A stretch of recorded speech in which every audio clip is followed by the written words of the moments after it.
Good afternoon, dear students. This is our second video on present indefinite. Last video we have done our present indefinite tense and how to make their formation and how to make sentences of present indefinite. In this video we will use how to use present indefinite in our sentences.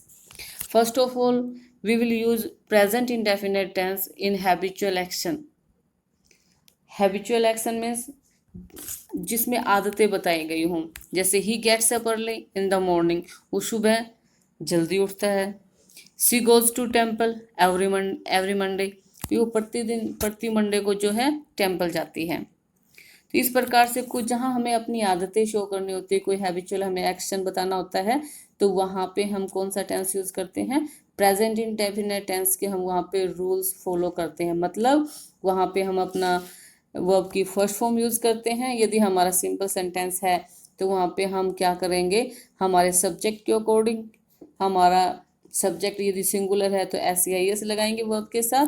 यदि हमारा subject plural है तो हम only verb की first form use करेंगे. कहने का मतलब क्या है, जहाँ भी हैबिचुअल एक्शन की बात होती है तो हम वहाँ पे क्या करेंगे, प्रेजेंट इंडेफिनिट टेंस के रूल्स एंड रेगुलेशंस को फॉलो करेंगे.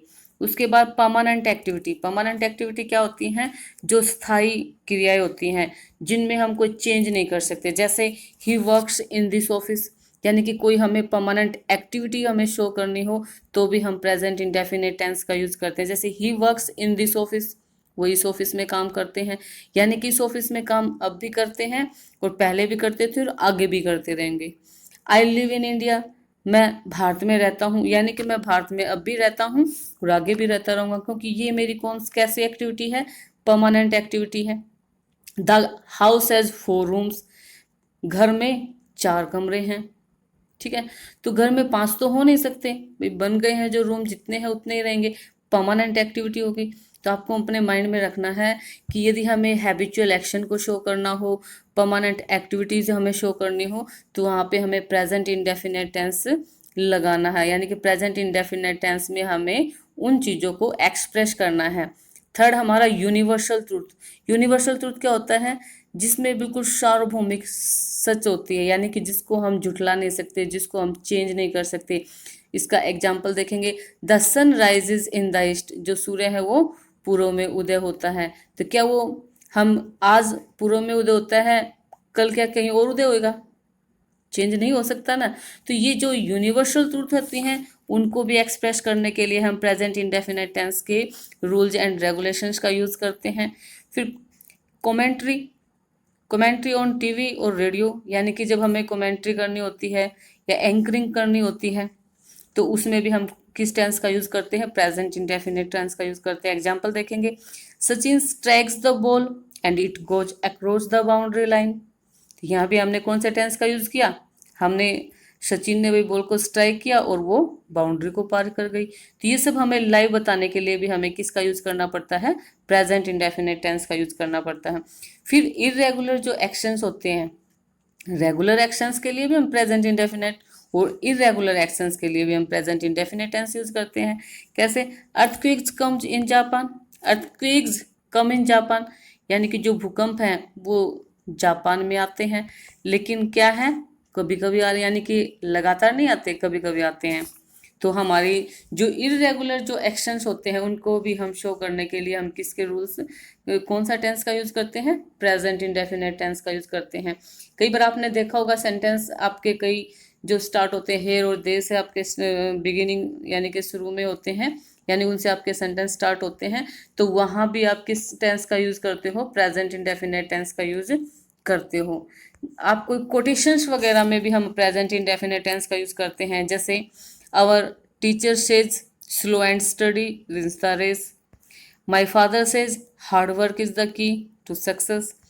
उसके बाद एक्सक्लेमेटरी सेंटेंसेस भी जो हम लिखते हैं अपने, एक्सक्लेमेटरी सेंटेंसेस में क्या होता है, सडन इमोशंस होते हैं या अमेजमेंट शो किए जाते हैं. एक्सक्लेमेटरी सेंटेंसेस में क्या होता है, या तो उसमें हमारे जो एक्सप्रेशन जो यानी कि अमेजमेंट दिखाई जाती है. जैसे लुक आउट, बाहर देखो, there goes the train, train चलेगी. तो इस प्रकार से जो एक्सक्लेमेटरी सेंटेंसेस होते हैं वहाँ पे हम किस टेंस का यूज करते हैं, प्रेजेंट इंडेफिनिट टेंस का यूज करते हैं। उसके बाद इन इम्पेरेटिव सेंटेंसेस में, यानी कि इम्पेरेटिव सेंटेंसेस कौन से होते हैं, वो सेंटेंस जो ओनली वर्ब की फर्स्ट फॉर्म से स्टार्ट होते हैं और जिनमें सब्जेक्ट लिखा नहीं जाता, लेकिन उनमें अपना यू जो है वो अपने आप में अंडरस्टूड होता है, लेकिन यू सब्जेक्ट उनका लिखा नहीं जाता। तो ऐसे जो इम्पेरेटिव सेंटेंसेस होते हैं जो वर्ब की ओनली वर्ब की फर्स्ट फॉर्म से स्टार्ट होते हैं, वहाँ भी हम प्रेजेंट इंडेफिनिट टेंस के रूल्स फॉलो करते हैं। एग्जाम्पल देखेंगे, ओबे योर एल्डर्स, तो यहाँ पे ओबे वर्ब की फर्स्ट फॉर्म लगा दे, your elders, shut the door, दरवाजा बंद कर दो। उसके बाद हम प्रेजेंट इंडेफिनिट टेंस कहाँ यूज करते हैं, किस में यूज करते हैं, to indicate a planned future action, यानी कि हमने कोई हमारा जो फ्यूचर का कोई एक्शन हमने कोई प्लान कर दिया उसकी तरफ हमें इंडिकेशन देना है, इंडिकेट करना है, तो उसको शो करने के लिए भी हम किसका यूज करते हैं, प्रेजेंट इंडेफिनिट टेंस का यूज करते हैं। जैसे या सीरीज ऑफ एक्शन शो करने हो, when they refer to a journey, जब हम किसी यात्रा वगैरह को रेफर कर रहे हो तो उस सिचुएशन में भी हम किसका यूज करते हैं, प्रेजेंट इंडेफिनिट टेंस का यूज करते हैं। एग्जाम्पल देखेंगे, he comes here tomorrow, our examination commences on next Monday.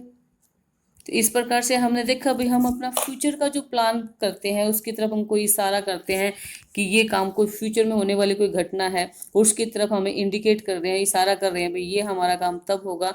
तो उस सिचुएशन में भी हम कौन से रूल्स को फॉलो करते हैं, वहाँ भी हम प्रेजेंट इंडेफिनिट टेंस का यूज करते हैं।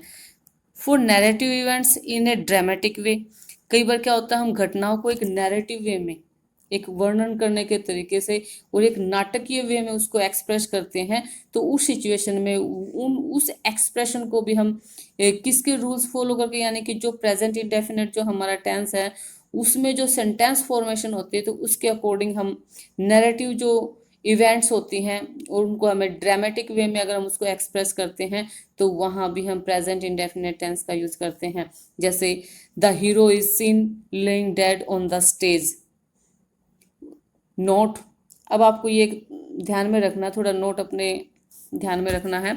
जनरली कुछ words, generally these words are used in present indefinite. आप कई बार देखोगे कि मोस्टली जब आप कोई एग्जाम देते हो या फिर आपको फिल इन द ब्लैंक्स आपको फिल करने होते हैं तो आपको ये क्लियर नहीं हो पाता है भी आपका कौन सा टेंस है यहाँ पे, क्योंकि वहाँ पे आपको जो आइडेंटिफिकेशन आपको सिखाई जाती है भाई आपको सेंटेंस के लास्ट में ता है, ते है, ती है ये मिलेगा, लेकिन जब आप एग्जाम देते हो वहाँ पे आप यदि आपको फिल इन द ब्लैंक्स में फिल करना होता है तो वहाँ पे आपको हिंदी तो मिलती नहीं है, तो आप क्या हो जाते हो, कंफ्यूज हो जाते हो। तो वहाँ आपको कौन सा टेंस यूज करना है, तो इसके कुछ हिंट होते हैं, जैसे आपको ऑलवेज वर्ड मिल जाए, ऑफन वर्ड मिल जाए, daily, generally, usually, everyday, every week, frequently etcetera, यानी कि ये कुछ वर्ड्स ऐसे हैं जो अगर ये वर्ड्स आप यूज कर रहे हो तो आप क्या करोगे, अगर आपके फिल इन द ब्लैंक्स वगैरह में भी आ गए हैं या आप किसी कॉम्पिटिटिव एग्जाम की तैयारी कर रहे हो या आप किसी कॉम्पिटिशन में आपके एग्जाम में ये वर्ड्स आ गए हैं, तो आपको ध्यान रखना ये वर्ड्स आपको किसकी तरफ इशारा करते हैं, ये प्रेजेंट इंडेफिनिट टेंस की तरफ इशारा करते हैं, यानी कि वहाँ पे आपको किस टेंस का यूज करना होगा, प्रेजेंट इंडेफिनिट टेंस का यूज करना होगा, frequently etcetera. For competitive exam देखो एक मैंने यहाँ पे ऐड भी किया है, ये इसमें इससे जो है मैंने कई बार जो एग्जाम्स वगैरह दिए हैं उसमें भी इसमें से कई बार मैंने देखा है ये इस टाइप के सेंटेंसेस आते हैं, सो इसलिए मैंने इसको भी इंक्लूड कर लिया है। देखो when two incidents of future are mentioned and we have when, यानी कि जब फ्यूचर के दो घटनाएं एक साथ मेंशन की जाए, ठीक है, और हमारा जो सेंटेंस यानी कि हमारा जो क्लोज यानी कि हमारा एक सेंटेंस होगा उसमें इंसिडेंट्स टू होंगी, यानी कि टू इंसिडेंट्स मेंशन होंगी, फ्यूचर की होंगी, और वो हमारे किस से स्टार्ट हों, when, if, unless, until, as soon as long as, in case, before या आफ्टर। तो फिर वहाँ भी हम जिस क्लोज में ये वर्ड यूज किए जाएंगे। यानी कि अभी जो मैंने ये वर्ड्स बताए हैं इनको नोट कर लेना तुम लोग अपनी नोटबुक में, ठीक है, और इनको याद भी कर लेना। आपको ध्यान रखना है यदि फ्यूचर की टू इंसिडेंट्स जो है मेंशन की गई हैं और वो उसमें आपका एक क्लोज आपका व्हेन से, इफ से, अनलेस से, अनटिल से या एज सुन एज से, एज लॉन्ग एज से आपका स्टार्ट हो रहा है, इन केस आ जाए बिफोर या आफ्टर, इन सब से स्टार्ट होता है तो आपको वहां भी प्रेजेंट इंडेफिनिट टेंस का यूज करना है। इसका एग्जाम्पल देखेंगे, देखो, then one part will present indefinite, you will not succeed unless you work hard. तो यहाँ पे देखो मैंने अभी आपको क्या बताया था, अनलेस वर्ड, जो अभी जो वर्ड्स मैंने मेंशन किए थे उसमें अनलेस वर्ड था, तो यहाँ पे अनलेस को मैंने अंडरलाइन कर दिया है, आप इजीली इसको अच्छे से समझ सकते हो। लिखा you will not succeed unless you work hard, यानी कि तुम सक्सीड नहीं होगे जब तक तुम कठोर मेहनत नहीं करोगे। तो अनलेस वर्ड आ गया है और इसके बाद वाला सबसे पहले टू पार्ट है इस सेंटेंस में। एक में आपका विल नॉट यूज हो गया जो आपका फ्यूचर का पार्ट है, और एक में आपका वर्क हार्ड वर्ब की फर्स्ट फॉर्म, नीचे मैंने वैसे लिख भी दिया है प्रेजेंट इंडेफिनिट, तो यहाँ पे प्रेजेंट इंडेफिनिट टेंस हो गया।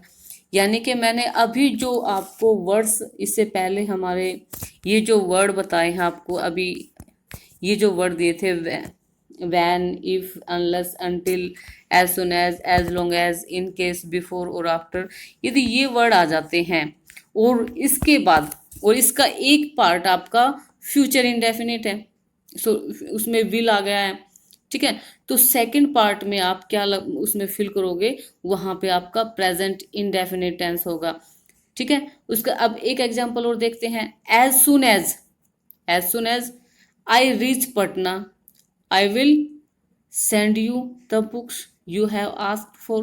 कहते जैसे ही एज सुन एज, अब यहाँ पे एज सुन एज वर्ड आ गया और फिर हमने कौन सा टेंस इसके साथ यूज कर दिया, आई रीच पटना, यानी कि वर्ब की फर्स्ट फॉर्म, तो यहाँ पे हमारा प्रेजेंट इंडेफिनिट टेंस हमने यूज कर दिया। और सेकंड पार्ट में क्या है यहाँ पे, आई will send you the books.